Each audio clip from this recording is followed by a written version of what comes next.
Hey friends, it's your boy BigTCGFan coming at you with another video. Today I'm going to introduce a new series to the channel for my favorite TCG in my favorite variant, Magic the Gathering's Commander. In this series, I'll introduce a new legendary creature or a legal planeswalker for use as a commander. Then we'll talk about the character and their lore. Next will be suggested deck strategies based on the card's abilities. And finally, I will rank the commander. My structure will be as follows. Tier 0, the elite of the elite commanders. These are the ones that when opponents see that you're playing them, they gun for you immediately with good cause. These commanders tend to have insanely strong abilities that generally lead to an overwhelmingly strong deck.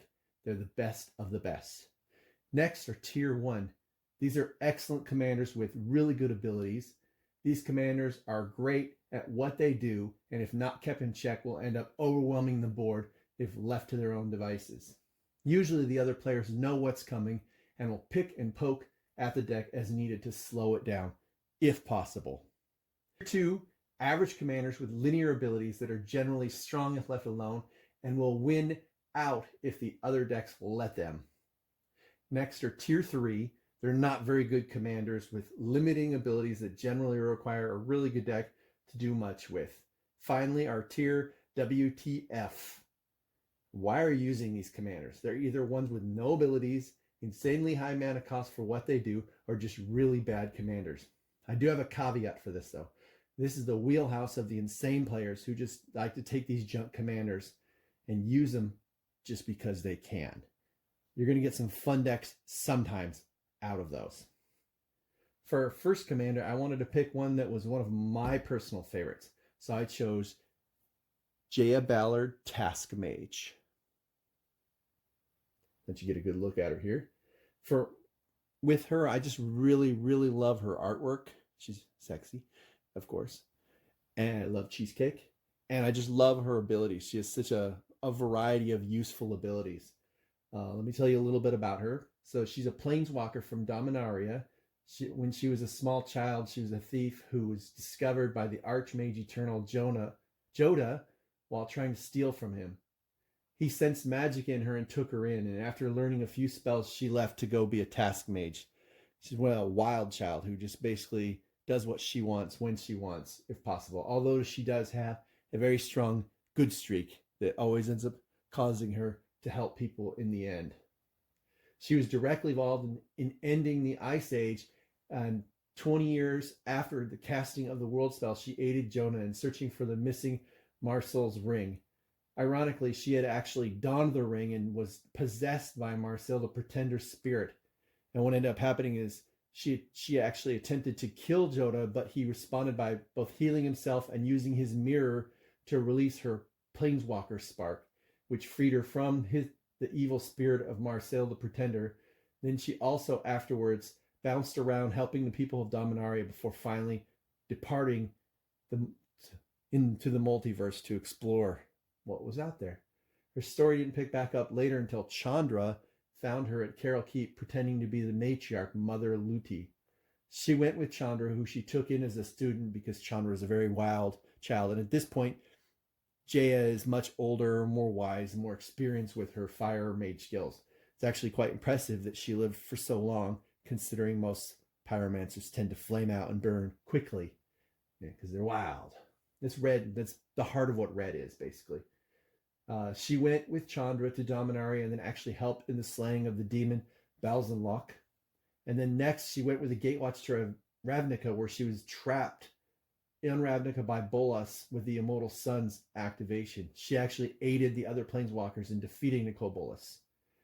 She was first printed as a legendary creature from the Time Spiral expansion. You can see in theory, you can see I got the promo one here. I don't know why my camera's being stubborn today. Come on, there you go. You can see I got a little promo going on there.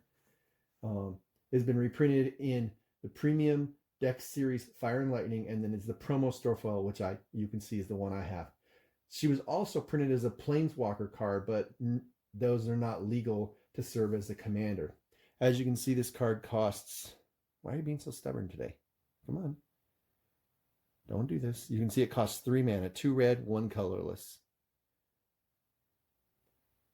And what makes her really useful as a commander is her abilities. Ignore her 2/2 cost because you're not going to be slinging her into battle at any point. Won't be doing creature damage for commander kill at any point with her. As you can see, she costs 1 red, and you tap her to discard a card and then destroy target blue permanent. 1 colorless, 1 red to destroy discard a card, and then she does 3 damage to a target creature or player. And you can see if she actually deals the damage, a creature can't regenerate. So if it dies, it's gone.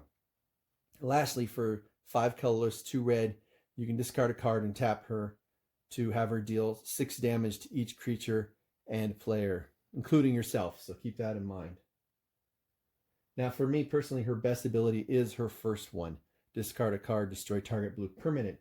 And the reason why is because there's a card called out there called Distorting Lens. I'll put it right here for you. Boom. And what Distorting Lens does is you can tap it to turn any permanent in play to blue. Obviously, only something that's targetable, but this makes it so you can basically tap her, discard a card, and blow up anything on the board. This makes her a very powerful control commander. So she works great with a mono red control deck. Unfortunately, mono red is a little tricky to build a really good control deck with, because generally mono red's purpose is to burn you super fast and overwhelm you. So you're not really going to get too much in the way of control. But there is stuff out there that really works with her. Things like Imperial Recruiter or the Goblin Matron. And you could utilize those cards to tutor for creatures who have various effects, such as enter, play, destroy, because the 2 power or goblin, you can enter, play, destroy an artifact. You can use them to do damage, things like that. So they're very handy. One of the greatest weaknesses that red tends to have is with enchantments. But luckily, when you have Jaya, Ballard, and you have the Distorting Lens online, you can just blow up enchantments like it's nothing. So she actually is great for that. The problem, of course, is getting your hands on the Distorting Lens. I've found there is gamble, but you're taking a risk there. So if you're going to use gamble, you want to make sure you have a couple instants or sorceries that allow you to dig cards out of your graveyard, put them back in your hand. There's a couple for artifacts. But your best bet, for me, I found, is the various fork-like abilities that are sprinkled throughout red. And these are red instances that copy an instant or a sorcery that your opponent casts. So if your opponent goes, bam, demonic tutor, search for a card, you respond with, I'm going to fork that, so that you can then tutor up your Distorting Lens and get your lens engine online with her.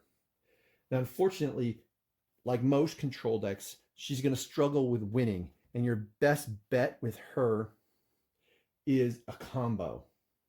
And the reason why is because she just does not have a lot of engine on her own. She's just a locked toolbox control. So what you're going to want to do is find a really great combo. My personal favorites, I'll use Isochron Scepter imprinting Final Fortune. I'll put those up here for you with the Sundial of the Infinite, so you can see all 3 of them. And this will give you infinite turns. Next, I really like to use for the win Goblin Sharpshooter, which you can tutor up with Goblin Matron or Imperial Recruiter and Splinter Twin. But then you also make sure you have to have 1 toughness creature in play for the infinite damage, because you have to have something to keep tapping it first. Once you get it started, it's over.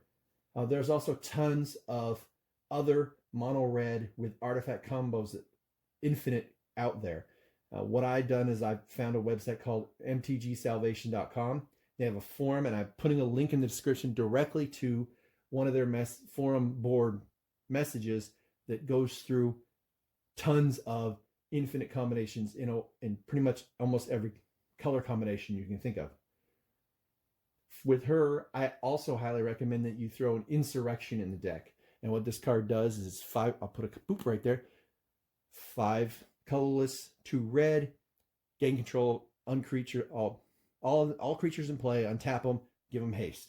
This way, if you see an opponent drop down like a billion tokens, then you, boop, next turn you steal everything and kill everyone. Save your butt so many times. Now with grading her, I have to try to ignore my love for her and give it an honest assessment. She clearly fits as a tier 2. She's an average commander with a very linear strategy, but she can win if the situation is right and timing works in her favor.